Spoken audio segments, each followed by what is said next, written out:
ലോകപ്രശസ്തനായ food ബ്ലോഗറാണ് Mrinal Das എന്ന hotel മുതലാളി. പണ്ടൊക്കെ വല്ലവരും നടന്ന ഹോട്ടലിൽ പോയി കുറ്റങ്ങളും കുറവുകളും പറഞ്ഞ് അതൊക്കെ പൂട്ടിക്കാൻ നടക്കുന്ന ഒരു സ്വഭാവം പുള്ളിക്കുണ്ടായിരുന്നു. പല വിഷയങ്ങളിലും ഇയാൾ കാണിച്ച ഇരട്ടത്താപ്പ് ആളുകൾക്ക് മനസ്സിലായതോടെ വ്ളോഗിംഗ് ഏൽക്കാതെയായി. ആളുകൾ ഇദ്ദേഹത്തെ നിർത്തിപ്പൊരിക്കാനും തുടങ്ങി. പിന്നെ കുറച്ചുനാൾ കഴിഞ്ഞ് പുള്ളിക്കാരൻ സ്വന്തം ഹോട്ടൽ തുറന്നു. എന്നാൽ പണ്ട് പലയിടത്തും പോയി വ്ളോഗ് ചെയ്ത് ക്യാഷ് ആദ്യം കൊടുത്ത് ഫുഡ് വാങ്ങുന്നതിനെ തെറി വിളിച്ച ഇദ്ദേഹം സ്വന്തം ഹോട്ടലിൽ നടപ്പിലാക്കിയതും അതേ മോഡലാണ്. നാരങ്ങാവെള്ളം സ്ട്രോ ഇട്ട് കുടിക്കാൻ ₹1 വരെ അധികം മേടിക്കുന്ന ഒരു അവസ്ഥയായി. ഫുഡിൽ വന്നിരിക്കുന്ന ഈച്ചക്ക് വരെ ബില്ലടിക്കുന്നു എന്ന രീതിയിൽ പരിഹാസങ്ങളും ഉണ്ടായിരുന്നു. സ്വന്തം ഹോട്ടൽ തുടങ്ങിയെങ്കിലും മൃണാൾ സാറിന്റെ കണ്ണുകൾ അപ്പോഴും മറ്റുള്ള ഹോട്ടലുകളെ പിന്തുടർന്നുണ്ടായിരുന്നു. ഈ നാട്ടിലെ ആരെങ്കിലും ജീവിക്കാനായി ഒരു ഭക്ഷണം ഉണ്ടാക്കി വിറ്റാൽ അല്ലെങ്കിൽ അവർ ഒരു ഹോട്ടൽ തുടങ്ങിയാൽ മൃണാൾ സാർ അത് നോക്കിയിരിക്കും. ആ കച്ചവടം ഒന്ന് പച്ച പിടിച്ചാൽ ഇയാൾ വീഡിയോ എടുത്തു തുടങ്ങും. ആരെങ്കിലും നന്നായി പോയാലോ എന്നൊരു ആകുലത ഉള്ള മനുഷ്യനായിരുന്നു മൃണാൾ സാർ. സോഷ്യൽ മീഡിയയിൽ ഒരിക്കൽ ട്രെൻഡിംഗ് ആയ ഒരു ഐറ്റമാണ് ബൺമസ്കയും ചായയും. നമ്മുടെ കൊച്ചിയിൽ ഈ ബൺമസ്ക ട്രെൻഡിങ്ങിന് തുടക്കം കുറിച്ചത് ചായ കപ്പിൾ എന്നറിയപ്പെടുന്ന ശ്രീരശ്മി ശരൺ എന്ന ദമ്പതികളാണ്. ഈ കച്ചവടം നന്നായി പോകുമ്പോഴാണ് ലോകത്തിലെ ഏറ്റവും വലിയ ഫുഡ് ബ്ലോഗർ എന്ന് സ്വയം വിളിക്കുന്ന ആൾക്ക് കുരുപൊട്ടിയത്. ബൺമസ്ക ഉണ്ടാക്കാൻ വലിയ ചെലവില്ല എന്നും ബൺമസ്കയിൽ ബട്ടറിന് പകരം മാർക്കറ്റിൽ ലഭിക്കുന്ന വില കുറഞ്ഞ സമാനമായ ഐറ്റം ചേർക്കുന്നു എന്നുമൊക്കെ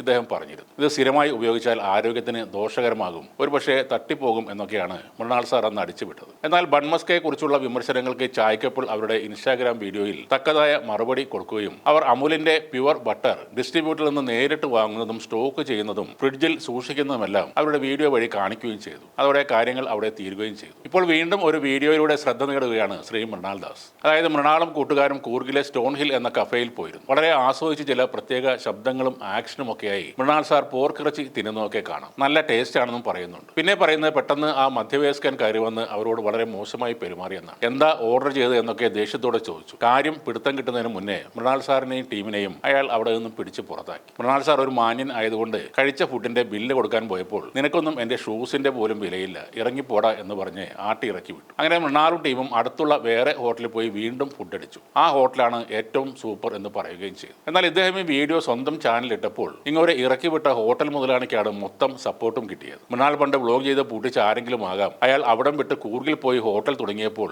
അവിടെയും പൂട്ടിക്കാൻ എത്തിയോ എന്ന പേടിയിലാകും ഇറക്കി വിടുന്നത് എന്നാണ് എല്ലാവരും പറയുന്നത്. ഇപ്പോൾ ഹോട്ടൽ തുടങ്ങിയ ശേഷം മറ്റുള്ള ഹോട്ടലുകളെ കാര്യമായി കുറ്റം പറയുന്നത് കണ്ടിട്ടില്ല. പക്ഷേ പണ്ട് കാലത്ത് ചെയ്തു വെച്ച ഒരുപാട് പാതകങ്ങളുണ്ട്. അതെല്ലാം പലപ്പോഴായി പല രൂപത്തിൽ തിരിഞ്ഞു കടിക്കും. അല്ലെങ്കിൽ കൂർഗിൽ പോയ ഇങ്ങനെ കണ്ടപാടെ ഒരു ഹോട്ടൽ മുതലാളി ഇറക്കി വിടാൻ എന്താണ് കാരണം? ഒരൊറ്റ കാരണമേ ഉള്ളൂ. ഇദ്ദേഹത്തിന്റെ പണ്ടത്തെ വളവള എന്നുള്ള ഫുഡ് റിവ്യൂ ആണ് അതിന്റെ കാരണം.